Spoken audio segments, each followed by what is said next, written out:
Hey everybody, welcome to another episode of Everyday Strong with Dr. Michael G. Daniels. This is your host, C.B. Baker. We've got another good episode for you today.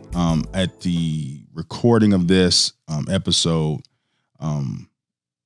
we would like to talk about what's going on in America right now, in Minneapolis, to be more specific, of the killing, the murder of George Floyd, African-American male who was stopped by the police for allegedly a fraud scheme or scandal or whatever. He fit the description, and they asked him to get out the car. He got out the car, and then what they say, when I mean by they, the police say, is that he started resisting arrest, and then the officer put him on the ground, had his knee on his neck, essentially over time, killing him. Dr. Daniels, the thing that really bothers me is after Eric Garner in New York. Right. And I feel like every police force across America should have watched that video. Absolutely. And went through that whole thing. So you say, okay, if the guy's telling you he cannot breathe, do something different. Well, if you're black, though, right, you can breathe in their mind. Right. And that's the part that really got me with the video, is that he's clearly saying and pleading with the officer, can you plead nicely? Called on his mama. Black man called mama. He in trouble. Right. You're right. It just highlights the fact that if you're black in America, life is devalued. That's really the thing.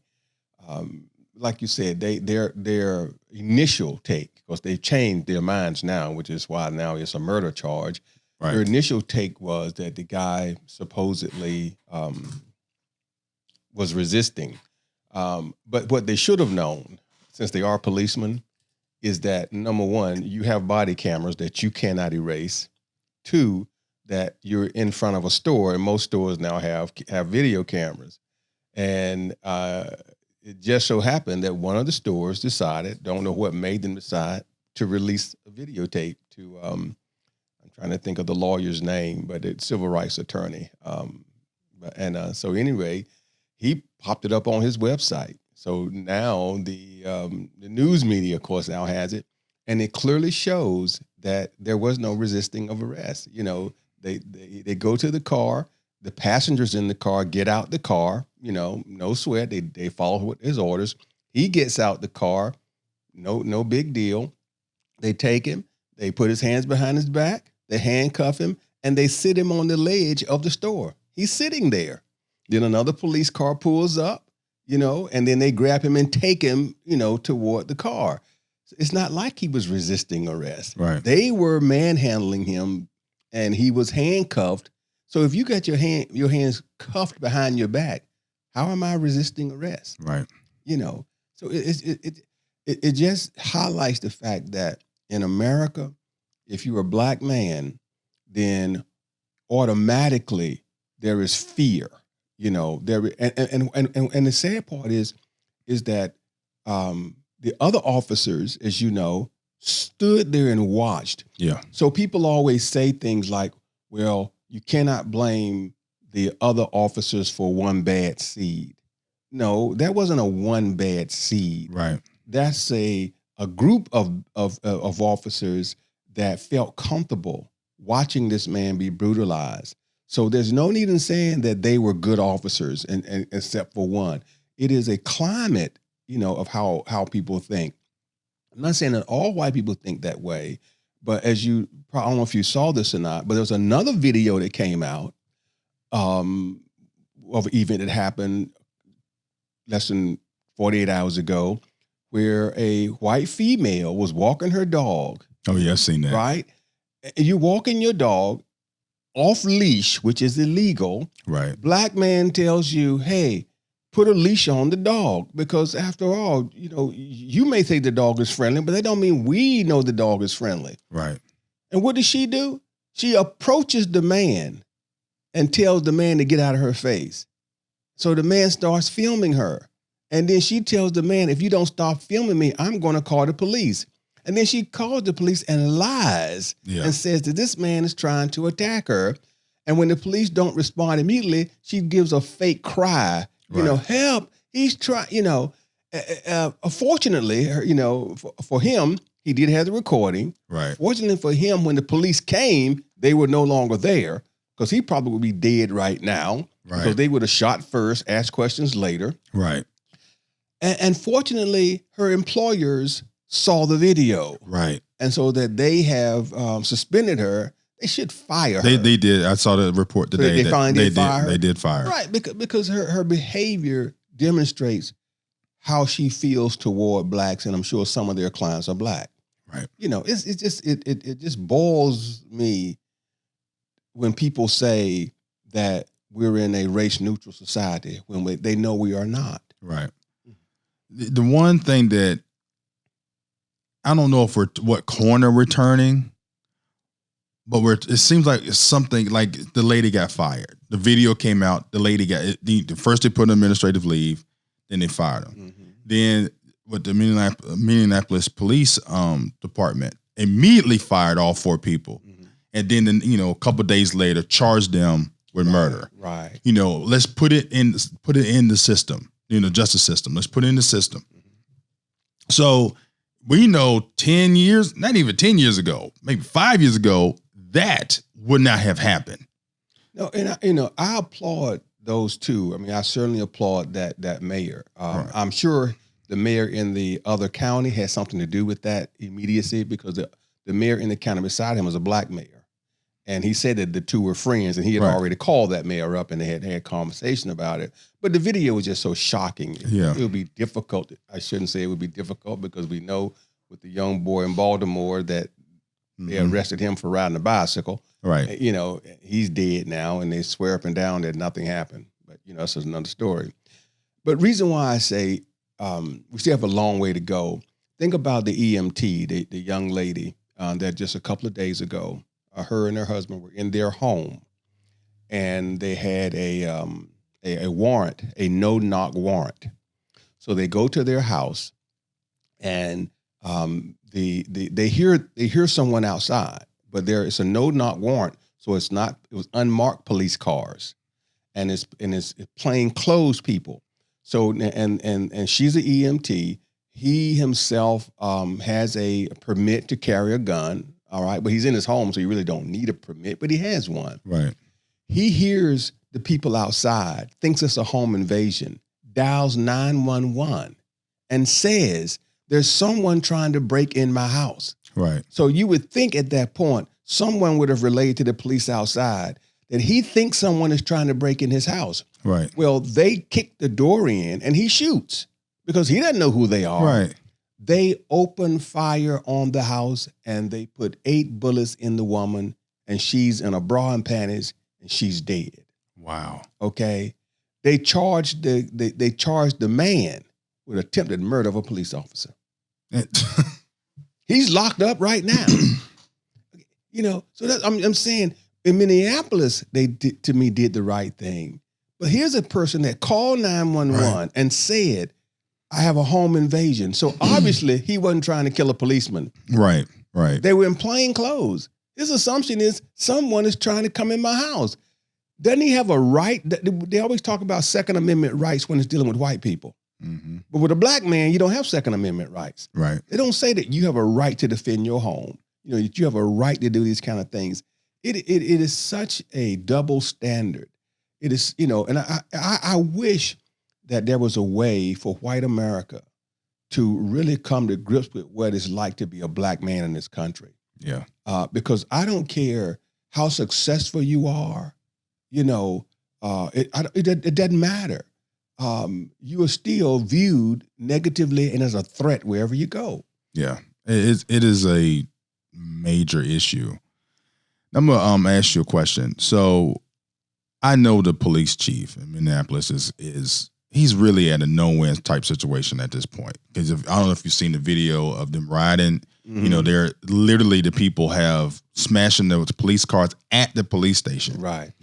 And I was telling my wife, I was like, well, if the chief calls SWAT, it's like it's going to just escalate the situation. It's going to be another Baltimore. Right. So now I'm going to ask you this question. If you're the police chief of Minneapolis, what would you do? How would you handle go on public television and I would apologize. And I would let the people of Minneapolis know that I understand their fears. I understand their concerns.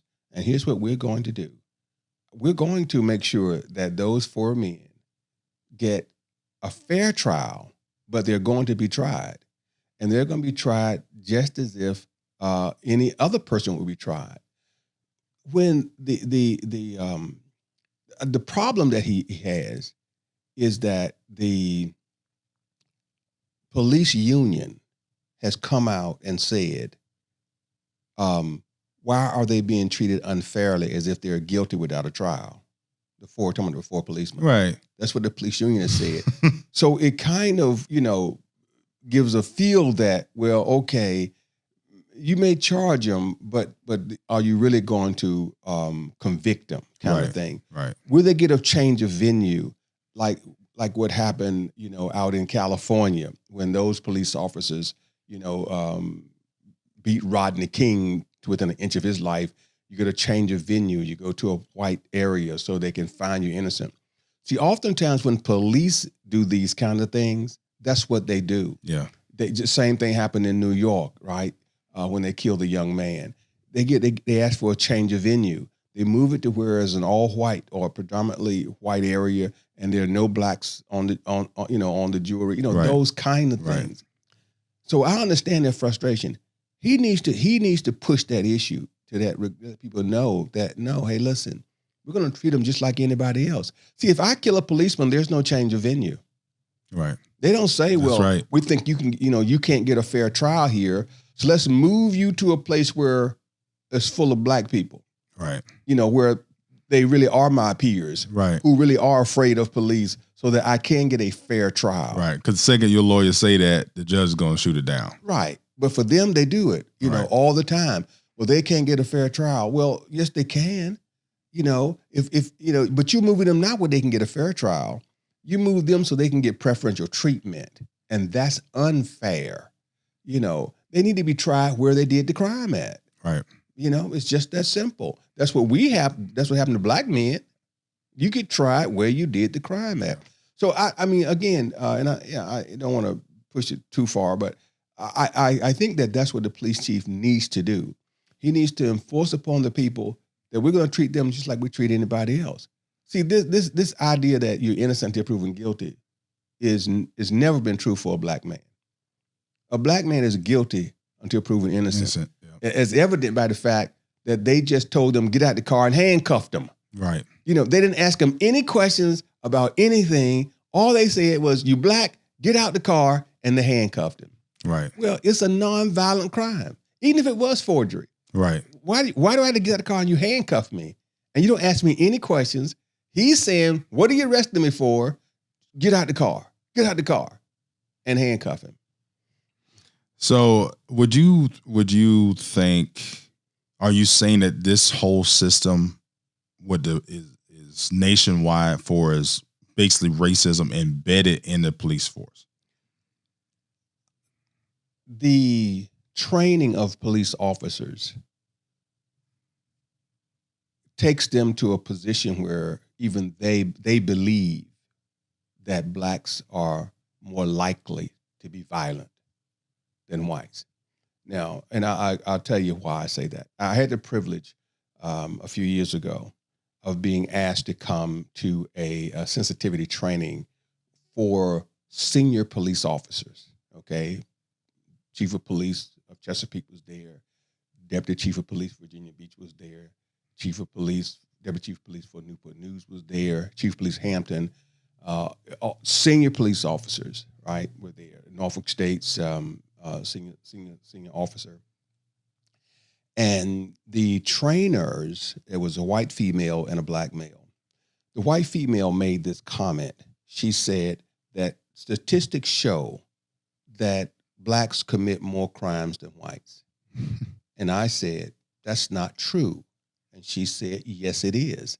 I said, no, it's not. But the problem is that's what you all teach your officers. Right. So when you teach them that way, they view us as being criminals from the start. Right. She said, no, Dr. Daniels, you're not right in this thing. And I know you think you're right, but statistics show that blacks commit more crimes.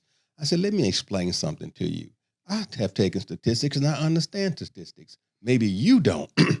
What the statistics show is not that blacks commit more crime. It shows that blacks are convicted of more crimes. Right. It shows that blacks are arrested for crimes more than whites.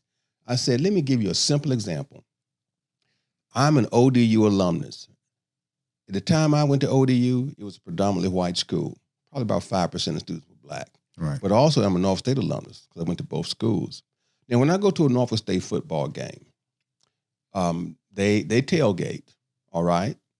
When you leave a Norfolk State football game, you don't get escorted by the police. But the police do put tickets on your cars if you park wrong. Right. The tickets are there watching you when you leave, Right. and they do pull you over if they think you're drinking. You go to an ODU football game, predominantly white. They have the tailgating. The police are right beside where the primary tailgate lot is Right. for those alumnus that you give huge donations. Right. A good friend of mine, he brings his bartender from his restaurant out there. Right. Okay. So, and they're drinking, they're having a great, it's no way with all that alcohol that they leave there being within the legal limit of drinking. Right. Right. You follow me? I follow you. But the Norfolk police is right there. And what they do, they wave people through to get the traffic rolling. They stop nobody. They give Right. breathalyzers to nobody. You can't tell me that's not against the law to drive drunk. It is. Right. But they just let them leave. At Norfolk State, it's a whole different ball game. So it's not that whites commit less crime. It's that whites are arrested less than blacks are arrested. See, that's the reality. But when you put that in the police officer's mind, that every time you see a black man, he probably has already committed a crime.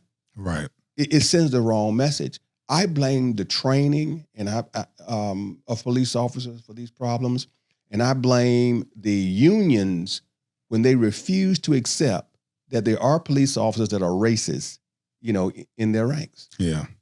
It's impossible for as a nation, for the police force to not have anybody racist in the thing. True.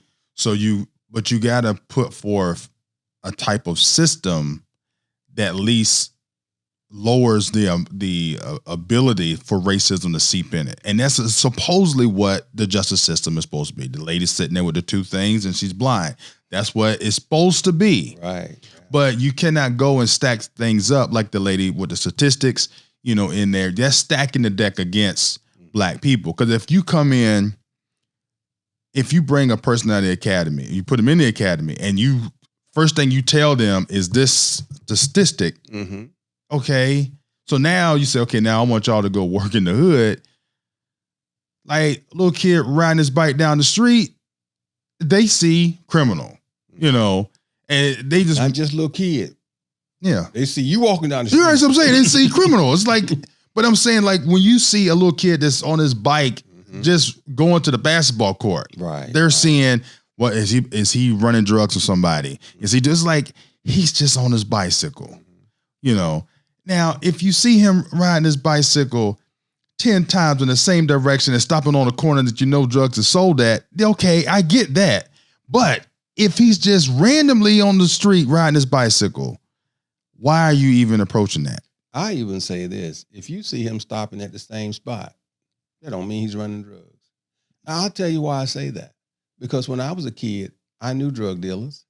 I talked to them all the time. They lived in my neighborhood. Right. So it wasn't like I was going talking to them because I was selling drugs. Right. Now, granted, as I got older, it was true.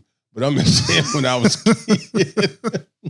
Because those were my brother's friends, and those Right. were my friends.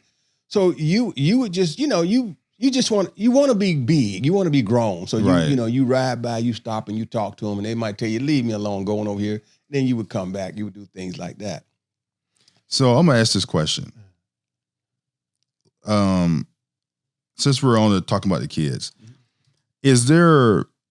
what can we do for as crime in the Black community? What can we do to prevent it, in the Black community? What can the Black people do to prevent crime in the Black community? Well, you can stop stealing, but to say what can we do to decrease crime in the Black community is the same thing that you do to decrease crime in the white community. For some reason, we have allowed, in my opinion, we've allowed America to put a false narrative as if it is only the Black communities where there's a high rate of crime. And that's my point about the statistics. Crime rates are published based on who got arrested and who got convicted. There is crime in all communities. Just because you live in a predominantly white community don't mean nobody's not snorting coke. But see, if you're snorting coke in the white community, Right. no one is, they're not in that community arresting people.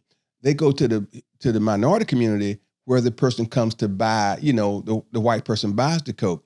Well, why don't they follow the white person back home? Right. When they get to their $500,000 home and they know they brought coke in there, go in there and arrest everybody for doing coke. Right. Kick that door down, because even it may be recreational, but still it is illegal. So, that's the thing I'm saying, is that white people steal just like Black people steal, but the difference is they're kleptomaniacs. It is a disease. See your psychiatrist. Yeah. White people, DUI, they kill people. If you watch the ID channel, for example, these white men are cutting up white women. Yeah. Every day. They're killing them every day. But whenever they see a white man, they don't think, he's a serial killer. So I don't necessarily think that the crime in the Black community is greater than crime in the white community. In any impoverished community, people try to get by. Yeah. So it's different kind of crime. That's what I just say. In the Black community, you may sell a little dope to pay your cell phone bill. Right. Obviously, you ain't big time. If you were big time, you wouldn't be in the community. Yeah. But we've always said, Black folk don't fly planes for the most part. Right. Black folk don't have speedboats for the most part. That's right. So cocaine is not homegrown. Right. So where did it come from? If it didn't come from the Black community, it must have came through the white community. Yeah. Right? Marijuana in large quantities is not homegrown. That's not the Black community. That's somebody else's community. So I don't want to blame the victim. Mm-hmm. And that's why I'm phrasing it the way I'm phrasing it, because I'm cautious. Because if you blame the victim, then what happens is it exacerbates the problem, because it allows police officers to keep looking at us as a problem. And that's not the problem. The problem is the way we're viewed.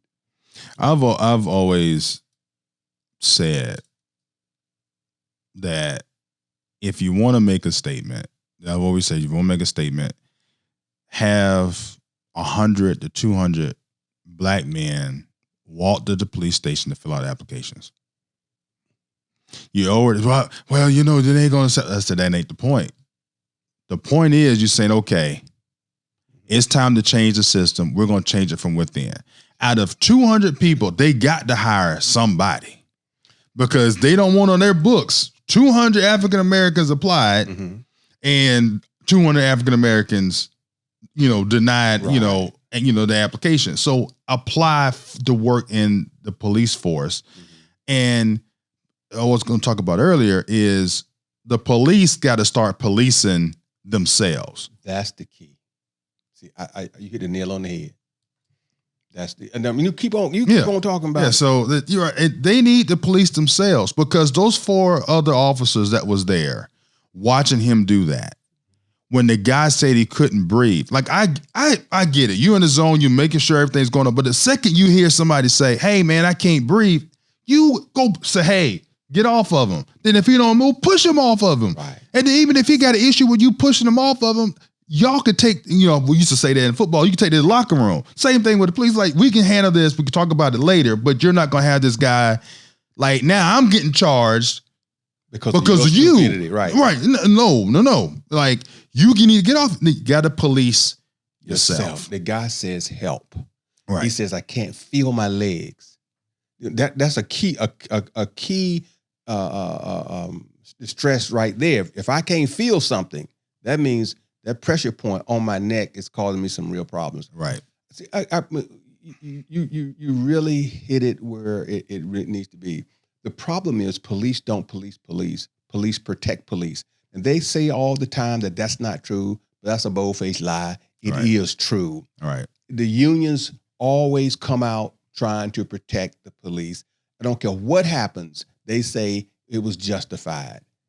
So until the police themselves let it be known that we have an honorable profession and we will not allow you to come in this profession and make us look bad, you will always have people that come in thinking that they can do what they want to do. Yeah. They, at some point, they're going to have to Chick-fil-A the situation. What I mean by Chick-fil-A is like they take employees from other places and they act completely different when they step foot through the door at Chick-fil-A. And it's because of the culture that they have there. You've got to change the culture of things at the police station. I'll say this last little point, and then you probably have more expertise than this than I do. Think about any sports franchise. Once you get beyond high school, because you got to get to where the players really have more influence. Okay? Right. The players will make a decision. This is a winning team. Mm-hmm. You can't bring a losing attitude here. Yep. See, the players police the players. You mess around and if they call for an extra practice, if Tom Brady says we need an extra practice before we play in this particular game, they're going to show up. Right. The coach doesn't have to make that call. If that star pitcher or that star, shortstop says, you know what, infield, we need to be here at a certain time. We need this. People show up. The police are different from that regard. They don't make that connection within themselves and say, listen, we are tired of getting people viewing us in a negative light. Rather than them saying, y'all need to view us in a more positive light, they need to start changing their actions. Right. So we will view them in a more positive light. Right. Talk is cheap. That's what my father would say. Talk is cheap. Takes money to buy land. Yeah. And then also with the police force is we're beyond you coming out with the kids and playing basketball. Like you come out once every blue moon to come play basketball with the kid. Like, I'm not saying you should stop doing that, right. But how about you come out, in a t-shirt, police t-shirt, like you're off duty and meeting with the people in the community, just talking, just regular conversation with people on a regular basis. Mm-hmm. Another thing I think that they need to stop doing is allowing police to live outside of the community that they're policing. Mm-hmm. You should be in the same district living there that you're policing. Absolutely. Because you need to be able to go to the grocery store and see the people and they see you, hey, officer such and such, and then vice versa. So when something goes down, they're not vice versa, not afraid. They're, how the police always talking about how we can't get information, for certain people. Like, well, if you know these people and if a little Johnny is, he shows up police, his parents, he's a good kid. He might be just got hooked up with the wrong people. Now you say, okay, I'm going to let him off or let's do something different. Mm-hmm. Or if little Jimmy been hell on wheels since, day one, he need a wake up call. You already know all this. Right. But if you from living outside the neighborhood, you don't know that. And if you treat them as human beings. Right. You treat them as human beings. And I'm one last comment that I want to just bring up. Think about what happened to the white boy in Texas that was convicted of a crime that did not even go along with the judge's orders when he said he was going to give him probation instead of jail time. And then the judge had the nerve to say that because of the boy's wealthy background, he shouldn't get locked up. Because of your wealthy background, you shouldn't get locked up. Or think about when the Korean woman in L.A. shot the little girl because she thought she was stealing something, and the girl had paid for it, and so she shoots her. Yeah, she shoots her in the head, and she gets convicted.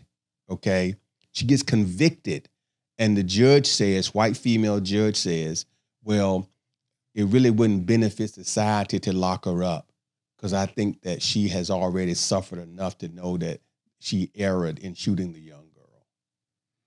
You see, right. the bottom. See, when you view Black lives as being nothing, when we do stuff and we just get the full letter of the law. There were 4 young Black boys that what they did was wrong. Okay, 4 young Black boys that did a house invasion on a campus at a fraternity house, and they raped one of the girls that was in there. All right. The least amount of time they gave them 4 boys was 43 years. These were teenagers. Right. 43 years. Okay. One of them got 50 years. That's the least amount of time they did. They had from 43 to 99 years was what it was. So they're not even eligible for parole until they get 43 years in. Right. White folk kill people. Right. Get 23 years. 25 years for killing people. Right. And they got 43 years. Now, I'm not saying what they did was right. Right. The inequity of how you view Black lives. If there had been a Black woman they raped, ain't no way in the world they would have got 43 years. The sad thing. If a white man rape a Black woman, he gonna be home with an ankle bracelet. Right. And that's where the part of the justice system where it really fails at. It's the judges, it's the prosecutors, and as well as the police. And until judges are fair, until prosecutors are fair, the police have backing to do what they do.